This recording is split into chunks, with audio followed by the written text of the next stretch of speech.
जी, अस्सलामु अलैकुम वरहमतुल्लाहि वबरकात। बिस्मिल्लाहिर्रहमानिर्रहीम। रब्बि इश्रह ली सदरी व यस्सिर ली अमरी वहलुल उक़दतम मिन लिसानी यफ़क़हू क़ौली। नाज़रीन कराम, आमिर हक़ की खिदमत में हाज़िर है और आज हम जिस मौजू पर बात करने वाले हैं, जैसा कि आपको टाइटल से मिल गया होगा कि contradictions in the Quran. Quran में जो तज़ादात हैं मुबैयना तौर पर मुल्हिदीन की तरफ से और गैर मुस्लिमीन की तरफ से, मुस्तशरिकीन की तरफ से जो एतराज़ात उठाए जाते हैं, तो मैं तमाम आने वालों को अस्सलामु अलैकुम और वेलकम करता हूँ। ये दोस्त आ चुके हैं, मैं इनको हाईलाइट भी करता हूँ। वालेकुम सलाम।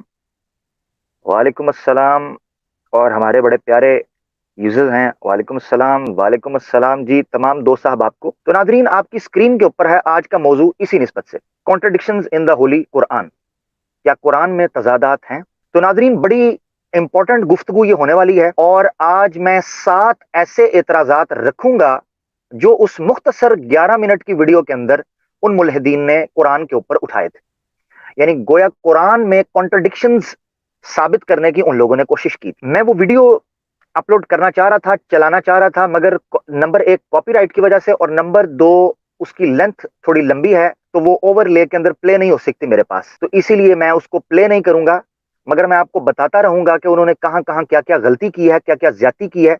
और अगर किसी को शौक होगा तो हम डिस्क्रिप्शन के अंदर इंशाल्लाह उसका लिंक दे देंगे। तो जो लोग अभी ज्वाइन कर रहे हैं, टॉपिक आप लोगों की स्क्रीन के ऊपर है।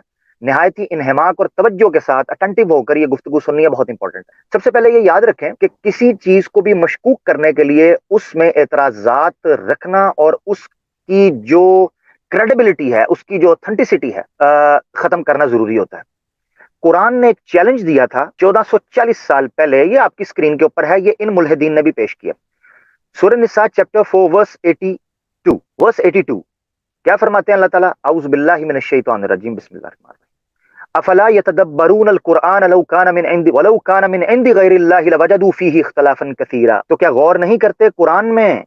और अगर वो गैर खुदा के पास से होता तो जरूर उसमें बहुत इख्तिलाफ पाते। अब ये आयत पेश करने के बाद ये लोग कहते हैं कि देखें, कुरान अगर अल्लाह की तरफ से होता तो उसमें कॉन्ट्रडिक्शंस ना होते, तजादात ना होते, ये इख्तलाफात ना होते। तो इस आयत को पेश करने के बाद उन्होंने अपनी गुफ्तगू का आगाज किया है।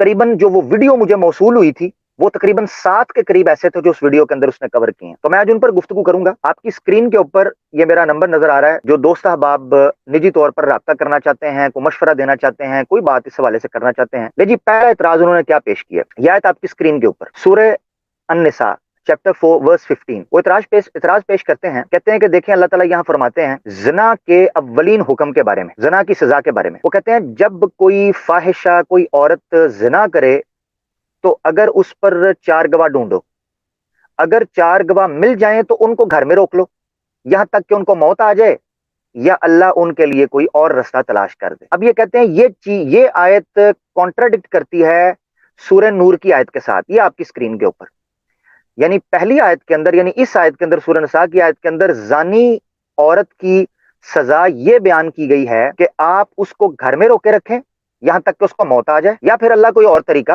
कोई और रास्ता निकाल ले। अब कहते हैं ये आयत के अंदर सजा तो ये है कि घर में रोकें।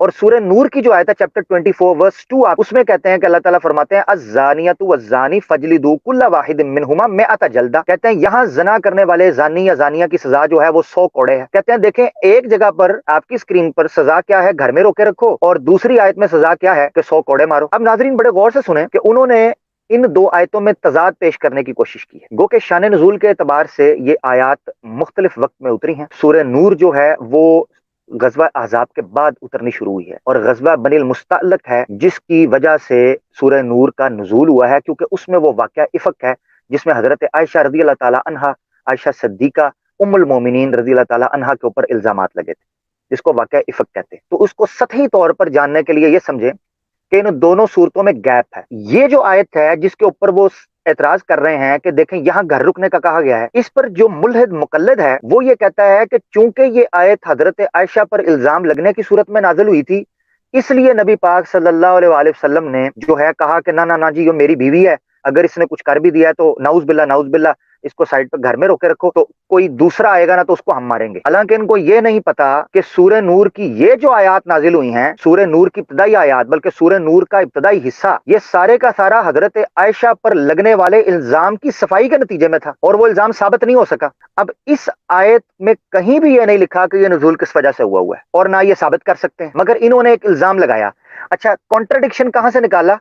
کانٹرڈکشن ایسے نکالا انہوں نے کہ دیکھیں پہلی آیت میں تو گھر میں رکنے کا کہا ہے، دوسری میں حالانکہ اسی آیت میں اگر مکمل پڑھتے، زیادتی نہ کرتے، تو اس آیت کے آخری حصے میں لکھا ہوا ہے او یجعل اللہ لہن سبیلا، یا پھر یہ کہ اللہ ان کے لیے کوئی رستہ نکال دے۔ اب اس آیت کا سٹرکچر اور آخری جملہ یعنی کمپلیٹ کانٹیکسٹ یہ بیان کر رہا ہے کہ اللہ تعالیٰ نے اس آیت کے اندر ہی اشارہ دے دیا تھا کہ میں اس میں کوئی اور حکم نکالوں گا، ابھی آپ اس معاملے کو اس طریقے سے روک کر رکھیں۔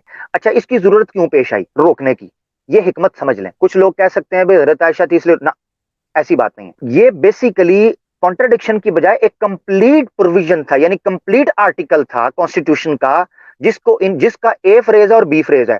یہ ایسا ہی ہے کہ آپ کسی کانسٹیٹیوشن کے کانٹرڈکشن پر یہ اعتراض کریں، اس طریقے سے کانٹرڈکشن ثابت کریں، مثلا آرٹیکل 6 کی کلوز اے اور بی، آپ بی ختم کر دیں اور اے کو سامنے رکھ کر بی سے کلیش کروانا شروع کر دیں، حالانکہ بی کلوز جو ہے وہ آرٹیکل 6 کی کمپلیشن ہے، اس کی کنٹینیوٹی ہے۔ تو سورہ نساء کی یہ آیات بیسیکلی تقاضا کر رہی تھیں اپنے الفاظ کے اندر کہ ان کے بعد ایک اور آیت آتی، اور وہ آیت ہے یہ جس کو یہ کہہ رہے تھے کانٹرڈکشن۔ اچھا، اب اس کا میں تعلق جو ہے وہ آپ کے سامنے قائم کر کے دکھاتا ہوں۔ یہاں دیکھیں اس آیت کے اندر جب اللہ تعالیٰ نے کہا کہ اللہ تعالیٰ رستہ بنائے گا کن لوگوں کے لیے، جب 4 گواہ آپ کو مل جاتے ہیں نا تو ایسی عورت کو آپ نے روکنا ہے۔ اب سوال یہ اٹھتا ہے کہ اگر کسی اوپر الزام لگ جائے، کسی عورت کے اوپر یا کسی مرد کے اوپر، اور 4 گواہ نہیں مل رہے، ان کے ساتھ کیا کریں گے؟ تو جب تک انویسٹیگیشن ہوتی ہے آپ ان کو روک کے رکھتے ہیں۔ پوری دنیا کے اندر یہ طریقہ کار ہے کہ ملزمین کو انڈر سرویلنس رکھا جاتا ہے، ان کو تحقیقات تفتیش کرنے کے لیے، انٹیروگیشن کے لیے ان کو انڈر سرویلنس رکھا جاتا ہے۔ یہ مدعا بیان ہو رہا ہے اس آیت کے اندر کہ جو عورت یا مرد اگر زنا کاری کے الزام میں ان کو دھرا جاتا ہے اور گواہ میسر آ رہے ہیں تو ان کو روکے رکھا جائے گا، یہاں تک کہ اگلا کلوز آ جاتا ہے۔ اب وہ اگلا کلوز کیا ہے؟ یہ تھا کہ اگر ثابت ہو جائے، اور اگر ثابت ہو جائے کہ وہ لوگ زنا کر رہے تھے تو ان کو 100 کوڑے مارے جائیں گے۔ تو یہ تضاد تو ہے ہی نہیں ہے۔ اب میں اس ملحد جو مقلد ہے اس کا جو ہے نا وہ جواب دینے کی کوشش کروں گا، بڑے غور سے آپ نے سننی ہے، جو حضرت عائشہ کے اوپر، تاکہ میں تضاد کے ساتھ ساتھ جو ان کے اعتراضات ہیں ان کا بھی جواب دیتا جاؤں۔ حضرت عائشہ کے اوپر اعتراض کرتے ہیں کہ جی نبی پاک صلی اللہ علیہ وسلم نے اس لیے یہ روکنے کا حکم نکالا تھا کہ نعوذ باللہ حضرت عائشہ کے بارے میں یہ بات آ گئی تھی اس لیے۔ اب غور کریں کہ اس آیت میں، سورت میں 11 کے قریب آیات اتری ہیں۔ اب سورہ نور کی آیت 11 دیکھیں، حضرت عائشہ کو بچانے کی اگر بات ہوتی نعوذ باللہ، تو جو زنا کی سزا ہے 100 کوڑے، وہ مقرر ہی نہ کی جاتی، اور اللہ نے سورہ نور کی آیت 11 کے اندر اس واقعے کو کھول کر بیان کر دیا کہ جو الزام حضرت عائشہ کے اوپر لگ رہا تھا نہ وہ گواہوں کی صورت میں پورا ہو رہا تھا، نہ وہ الزام اپنی اصل میں پورا تھا۔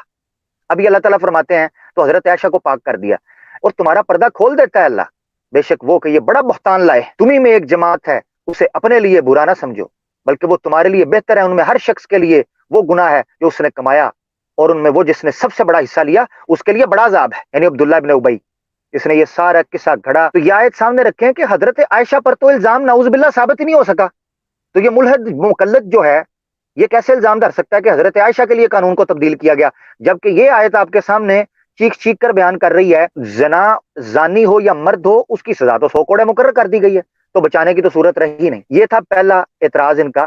تو سمجھنے کی ضرورت ہے، کیا سمجھے ہم اس پہلے سینیریو سے، کہ دونوں آیتیں بیسیکلی ایک دوسرے کی کمپلیشن ہے، ایک دوسرے کی تکمیل ہے۔ پہلی آیت میں ابتدائی انٹیروگیشن کا ذکر ہے کہ اس میں گھر میں روک کے رکھیں جب تک اللہ اگلا فیصلہ کرتا ہے، اور جیسے ہی اگلا فیصلہ ہوا تو یہ ثابت ہو گیا کہ اب جو زنا کرے گا مرد اور عورت میں سے ان کو 100 کوڑے لگائے جائیں گے۔ یہ ہے پورا تعلق، اور کانٹرڈکشن ثابت کرے۔